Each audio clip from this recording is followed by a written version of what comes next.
అందరికీ నమస్కారం. నేను మీ గోపాల్ అయ్యంగార్. శ్రీమతే రామానుజాయ నమః. మనం 26వ తారీఖు జనవరి నుంచి 1వ తారీఖు ఫిబ్రవరి వరకు మేషరాశి నుంచి మీనరాశి వరకు వార ఫలాలు ఎలా ఉన్నాయో ఈ రోజు తెలుసుకుందాం. ఈ వారంలో గురుగ్రహం వచ్చేసి వృషభ రాశిలో, అలాగే కుజుడు వక్రంలో వచ్చాడండి, మిథున రాశిలో ఉన్నారు. అలాగే కేతు కన్యా రాశిలో ఉన్నారు. చంద్రుడు వృశ్చికం, ధనుసు, మకరం, కుంభం వరకు ప్రయాణిస్తున్నారు. అలాగే రవి, బుధ గ్రహాలు మనకి మకర రాశిలో ఉన్నారు. శని, శుక్ర గ్రహాలు కుంభరాశిలో ఉండడం జరిగింది. అలాగే రాహు కుంభరాశిలోకి వెళ్తున్నారు. శుక్రుడు 29వ తారీఖు మీనరాశిలోకి ప్రవేశించడం జరుగుతుందన్నమాట. దీన్ని బట్టి మన రాశులకు ఎలా ఉందో ఈరోజు తెలుసుకుందాం.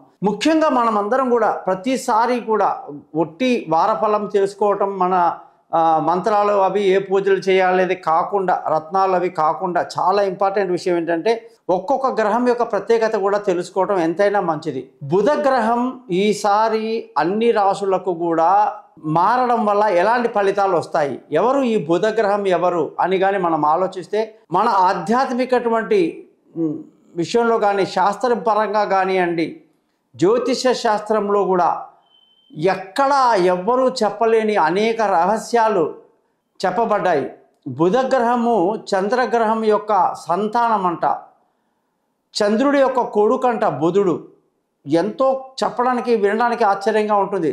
ఏదైనా ప్లానెట్కి ఇంకో ప్లానెట్ పుట్టడం ఏమిటి అని ఏమన్నా, సైంటిఫిక్గా కూడా దీనికి ఎక్కడా ఆధారాలు లేవు. సైంటిఫిక్గా ఎవరు కూడా దాన్ని యాక్సెప్ట్ చేయరు. కానీ మన యొక్క పురాణాల్లో బుధుడు ఎవరు అంటే చంద్రుడి యొక్క సంతానము అంటారు.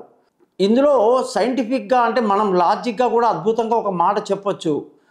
చంద్రుడు అంటే మనస్సు, బుధుడు అంటే బుద్ధి. చంద్రుడి నుంచి మనకి మనస్సు నుంచి, ఆలోచన నుంచి బుద్ధి అనేది ఒకటి ఏర్పడుతుంది. కామన్ సెన్స్ అంటాం దాన్ని.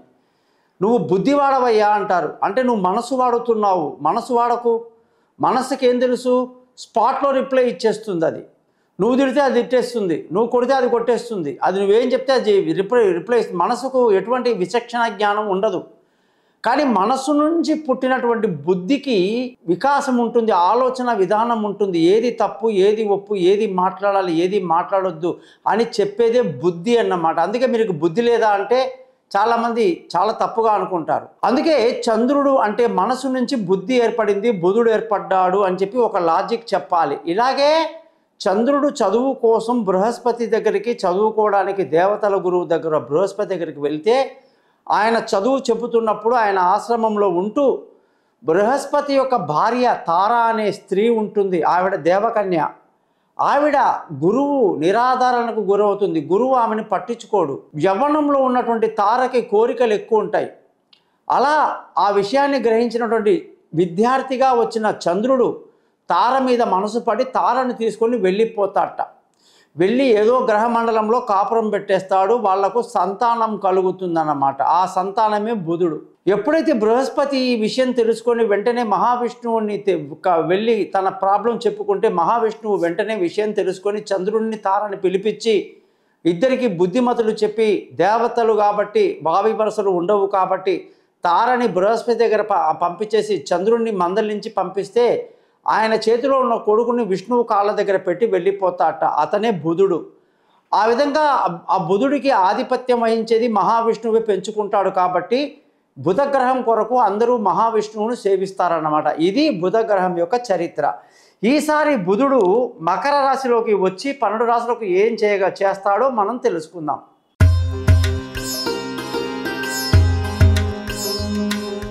మీనరాశి వాళ్ళందరికీ కూడా 26వ తారీఖు జనవరి నుంచి 1వ తారీఖు ఫిబ్రవరి వరకు వారఫలం ఎలా ఉందో చూద్దాం. ఈ వారంలో బుధగ్రహం యొక్క మార్పు చాలా స్పష్టంగా కనిపిస్తుంది. విలువైన వస్తువులు, భూములు, ఇల్లు, వాహనాలు కొనడానికి చాలా అనుకూలంగా ఉంది. తల్లి ఆరోగ్యం బాగుంటుంది. ఆమె ఆశీస్సు వల్ల అన్ని లాభాలు జరుగుతాయి. భార్యాభర్తల మధ్య చక్కటి సయోధ్య కలిగి సంతోషంగా, ఆనందంగా ఉండడమే కాకుండా పెళ్లి కాని వాళ్లకు పెళ్లి కుదురుతుంది. దూరంగా ఉన్నవాళ్ళు కలుసుకుంటారు. ప్రేమికులకు చాలా అనుకూలంగా ఉంది. పార్ట్నర్షిప్లో వ్యాపారాలు కూడా బాగా కలిసి వస్తాయి. మీనరాశి వాళ్ళకి కుజగ్రహం యొక్క మార్పు మంచి ధన ఆదాయాన్ని కలిగిస్తుంది. కుటుంబ సంతోషాన్ని కలిగిస్తుంది. పిల్లల యొక్క చదువులు, వాళ్ళ భవిష్యత్తు గురించి మంచి ఆలోచనలు చేస్తారు. మానసిక స్థైర్యాన్ని కలిగి ఉండి ముందుకు దూసుకువెళ్తారు. బంధువుల, స్నేహితుల సహాయ సహకారాలు బ్రహ్మాండంగా లభిస్తుంది. మానసిక ఒత్తిడి నుంచి బయటపడతారు. అందరి సహకారం బాగుండడం వల్ల ఇబ్బందులు ఏమీ రాదు అని చెప్పేసి గట్టిగా అనుకోవాలి.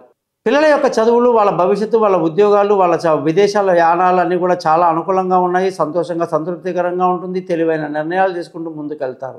ఆరోగ్యం పట్ల శ్రద్ధ వహించాల్సి ఉంటుంది. అంతగా ఇబ్బంది లేకపోయినప్పటికీ సూర్యుడి యొక్క మంత్రం ఆదిత్య హృదయం సూర్యాష్టకం రోజు చదువుకోవడం వల్ల మీనరాశి వాళ్ళకి సంపూర్ణమైన ఆరోగ్యం అనేది సిద్ధిస్తుందని చెప్పేసి నేను మీకు చెప్పడం జరిగింది.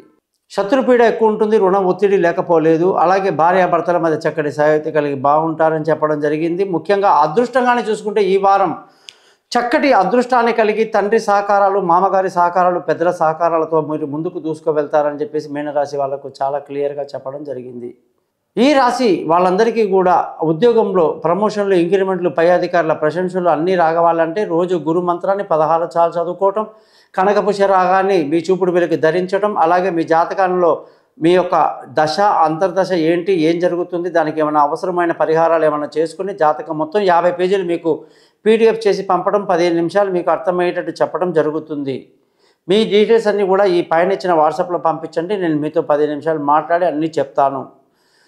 మీనరాశి వాళ్ళందరికీ కూడా ఈ వారం మొత్తంలో ఉద్యోగంలో బాగా శ్రమించాల్సి ఉంటుంది. లేనిపోని సమస్యలు కొత్తగా సృష్టించొద్దు. ఉద్యోగంలో మార్పులకు ఇప్పుడు అనుకూలంగా లేదు కాబట్టి ఉన్న ఉద్యోగంలోనే సర్దుకుంటూ ముందుకు వెళ్ళడం కొన్ని రోజులకు వరకు మంచిది. మంచి రోజులు చాలా తొందరలో ఉన్నాయని చెప్పేసి మీనరాశి వాళ్ళకు చెప్పడం జరిగింది. వ్యాపారంలో అనేక రంగాల్లో ఉన్నవాళ్ళు, కన్స్ట్రక్షన్ ఫీల్డ్లో ఉన్నవాళ్ళు, నిర్మాణంలో ఉన్న వాళ్ళందరికీ కూడా ఈ వారం కొంచెం కఠినంగా ఉంటుంది. నష్టాలకు అధిక శాతం నష్టాలకు అవకాశం ఎక్కువ ఉందన్నమాట. మీనరాశి వాళ్ళందరూ కూడా ఖర్చుల విషయంలో ఎంతో జాగ్రత్తగా ఉంటారు. ఖర్చులు అధికంగా పెట్టరని కూడా మనకు శనిగ్రహం యొక్క స్థితిని బట్టి చెప్పాలి. మీరందరూ కూడా గురుగ్రహం యొక్క మంత్రం 16 సార్లు చదవడం, శనగలు ప్రసాదంగా చేసి గుళ్ళు పంచడం, అలాగే దత్తాత్రేయ స్వామి గుడికి వెళ్ళడం కానీ, మీకు నచ్చిన గురువు యొక్క గుడికి వెళ్ళడం చాలా మంచిది. సుందరాకాండ మంత్రాన్ని రోజు చదువుకోవటం, సుందరాకాండ చదవడం వల్ల మీకు ఎంతో ఆత్మస్థైర్యాన్ని, సక్సెస్ఫుల్ జీవితాన్ని కలిగిస్తుంది. కొందరు అదే పనిగా ఇస్కాన్ టెంపుల్లో వెళ్ళి కృష్ణుడిని కూడా జపిస్తారు, పూజిస్తారు. ఎందుకంటే కృష్ణం అందే జగద్గురు అన్న మాట మనం దాన్ని ఖచ్చితంగా నిజమవుతుంది అని చెప్పేసి కూడా మనం తెలుసుకోవాలి. ఈ విధంగా గురువు యొక్క స్థితిలో ఉన్నటువంటి ఈ మీనరాశి వాళ్ళందరూ కూడా మీ జాతకాలు తెలుసుకుంటే మీ యొక్క దశ, అంతర్దశ, లగ్నము, నక్షత్రము, రాశి అసలు ఏం చేస్తే బాగుంటుంది, ఎటువంటి పరిహారాలు చేసుకుంటే మీకు మంచిది అవుతుంది, మరి మీరు అనుకున్న పనులు జరగాలన్నా వ్యాపారం కానీ ఉద్యోగంలో కానీ ఏ సమస్య ఉన్నా అన్నిటికీ సింపుల్గా పరిహారం చెప్పడం, అలాగే మీ జాతకాన్ని మీకు 50 పేజీలు పంపడం అన్నీ చేస్తాను. మీరందరూ కూడా ఈ ఛానల్ని సబ్స్క్రైబ్ చేసి మీ యొక్క బంధువులకి, స్నేహితులకి నా గురించి తెలియజేస్తారని ఆశిస్తూ మీ నుంచి సెలవుకుంటున్నాను. మీ గోపాల్ అయ్యంగార్. నమస్కారం.